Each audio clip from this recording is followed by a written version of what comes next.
अस्सलाम वालेकुम जी, good morning. आज का जो टॉपिक है वो मैं थोड़ा-सा ब्रीफ और शॉर्ट रखूँगी।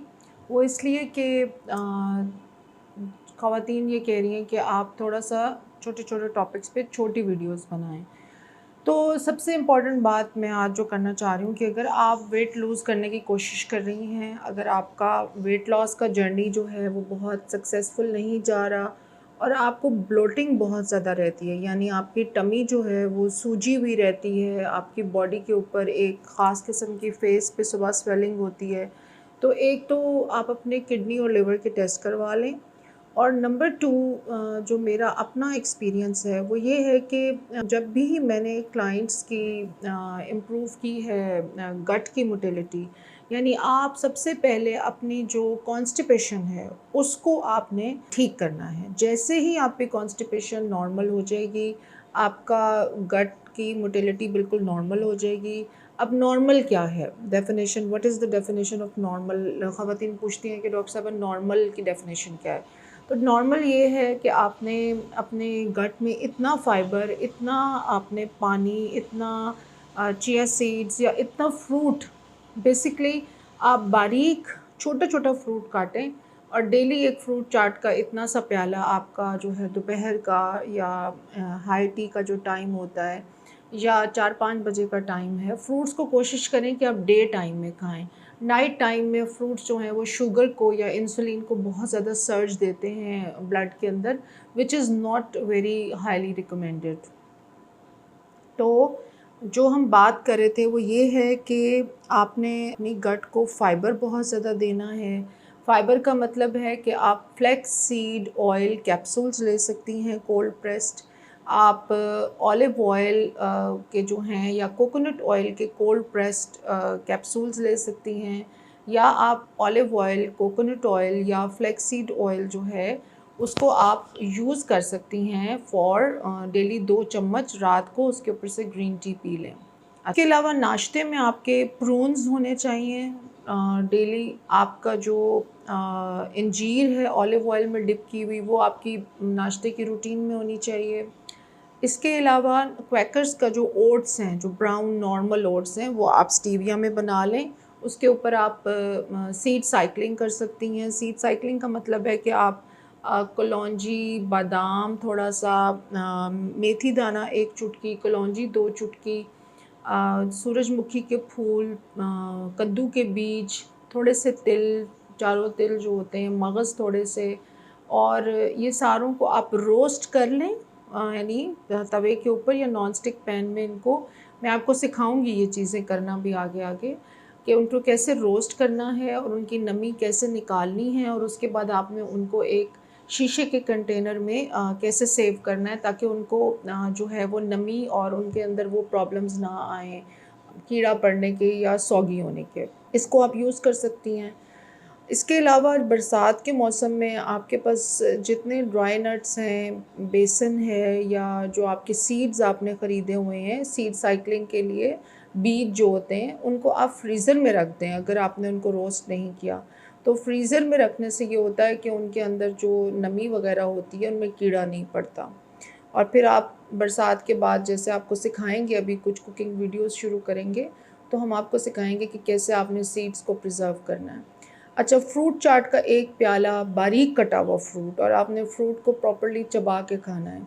उस पे आप चाट मसाला डाल लें, नींबू डाल लें, काली मिर्च है, स्टीविया पाउडर है, नमक है, और ये बहुत मज़े की चाट बनती है। इसको आप 1-2 घंटे फ्रिज में रख के इसके अंदर उबले हुए चने डाल लें, उबला हुआ लोबिया डाल लें, ग्रीन एप्पल्स जो हैं वो ज़रूर यूज़ करें। तो ये एक अच्छा ऑप्शन है। चना चाट भी बहुत अच्छा ऑप्शन है, ऑलिव ऑयल का सैलड भी बहुत अच्छा ऑप्शन है। फिर दलिया हो गया, 3 से 4 कप ग्रीन टी हो गई, ऑलिव ऑयल आपने वैसे पीना भी है, प्रून्स और अंजीर जो हमने आपको बताया था कि आपने ऑलिव ऑयल के जार में डिप करनी है और नाश्ते में 3 से 4 अंजीर लेनी है, प्रून्स लेने हैं और दलिया लेना है। आजकल ग्रेप फ्रूट वापस आ गया है, उसका सीज़न ऑन हो गया है। तो ग्रेपफ्रूट का जूस, और ग्रेपफ्रूट का वैसे मैं प्रेफ़र करती हूँ पल्प खाना।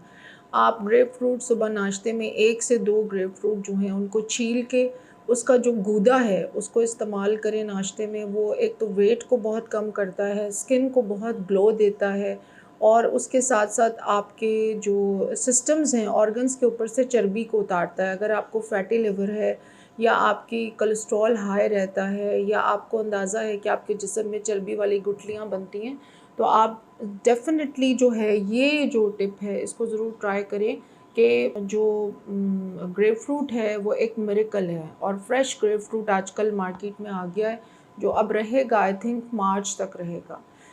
अगर ड्राई है ज़्यादा तो आप फिर ये भी कर सकती हैं कि आप उसका जूस पी लें। जैसे फ्रेश अभी थोड़ा-सा जो मैंने कल परसों यूज़ किए हैं वो इतने अच्छे नहीं हैं, उनके अंदर अभी जूस नहीं है इतना, तो आप मैंने जूस बनवाया है उसका।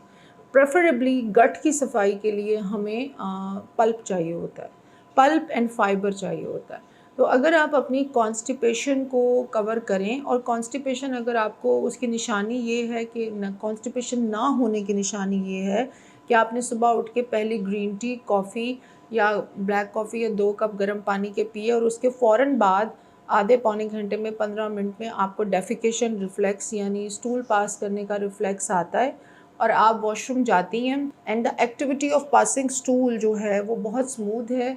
स्टूल की कंसिस्टेंसी जो है वो हार्ड नहीं है, आपको ज़ोर नहीं लगाना पड़ रहा। ज़ोर लगाने से और हार्ड स्टूल पास करने से आपको बवासीर, हेमोरॉइड्स और एनल फिशर जैसे प्रॉब्लम होते हैं। क्योंकि एज़ अ गायनेकोलॉजिस्ट प्रेगनेंसी में मेरे पास एंटीनेटल्स में ख़वातीन हमेशा आती रही हैं और यही प्रॉब्लम्स होते हैं कि जी कॉन्स्टिपेशन बहुत ज़्यादा हो जाती है और फिर एनल फिशर्स और बवासीर, और फिर वो जो भी खाती हैं, ज़रा सी मिर्च भी लेती हैं तो उससे भी ये होता है कि फ़ौरन से उनको जलन और दर्द शुरू हो जाता है। तो कोशिश करें कि आप डाइट के ज़रिए से अपनी गट को हेल्दी रखें ताकि बाद में आपको इस तरह के प्रॉब्लम्स जो हैं वो ना आएँ। और अगर आप इंस्टेंट अपने जिस्म को, वज़न को कम करना चाहती हैं, या कोई शादी आ रही है, कोई फंक्शन आ रहा है, आप बहुत कोशिश कर रही हैं वेट लॉस की और नहीं हो पा रहा और पेट की सोजन कम नहीं हो रही, तो काइंडली आप सबसे पहले अपनी कॉन्स्टिपेशन और ब्लोटिंग पे गौर करें। और अगर आपको ज़रूरत पड़े तो लेग्ज़ोबिरान सिरप वगैरह आप ले सकती हैं, सिकालेक्स ड्रॉप या टैबलेट। मगर इन चीज़ों पे 100% रिलाय करना is a call for disaster, क्योंकि ये चीज़ें जो होती हैं फिर आपकी गट जो होती है उसको इनकी एडिक्शन हो जाती है। पहले 1 गोली से असर होता है तो फिर 10 गोलियों से भी असर नहीं हो रहा होता।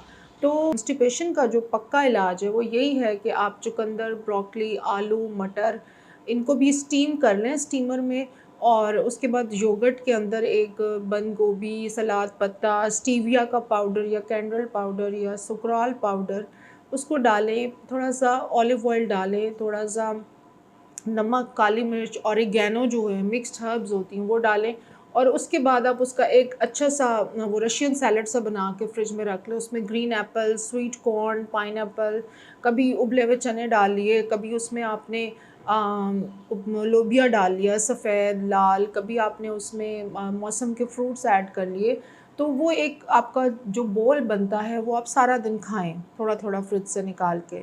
तो वो आपकी योगर्ट जो है वो आपने स्किम मिल्क का योगर्ट बनाना है, और योगर्ट जो है वो प्रोबायोटिक भी है, और योगर्ट जो है वो आपकी गट को और स्टमक को जो है, अगर आपको सूट करता है, अगर आपके गैस्ट्रोएंटरोलॉजिस्ट ने या आपके मैदे के डॉक्टर ने या किसी भी डॉक्टर ने आपको कोई चीज़ मना की हुई है, तो आपने वो चीज़ के ऊपर मेरी वीडियो देख के एक्सपेरिमेंट नहीं करना है। जो चीज़ें आपकी कन्फर्म्ड हैं कि वो आपके लिए इफ़ेक्टिव नहीं हैं, वो आपको मतलब सेंसिटिविटी देती हैं, आपको उससे एलर्जी है या रिएक्शन करती है बॉडी, उन चीज़ों से हमारा कोई ताल्लुक़ लेना देना नहीं है, वो आपने बिल्कुल ट्राई नहीं करनी है। तो अक्सर ख़वातीन स्टक, मतलब वेट भी कम हो रहा होता है लेकिन उनका पेट इतना सूजा हुआ होता है और उनकी ब्लोटिंग इतनी ज़्यादा होती है कि वो डिप्रेशन का शिकार हो रही होती हैं, फ्रस्ट्रेशन का शिकार हो रही होती हैं। तो ये वीडियो बनाने का मकसद ये है कि जब आप वेट लॉस कर रही हों तो फिर आपने अपनी ब्लोटिंग और कॉन्स्टिपेशन को भी बहुत ज़्यादा गौर से इस पे फ़ोकस करना है।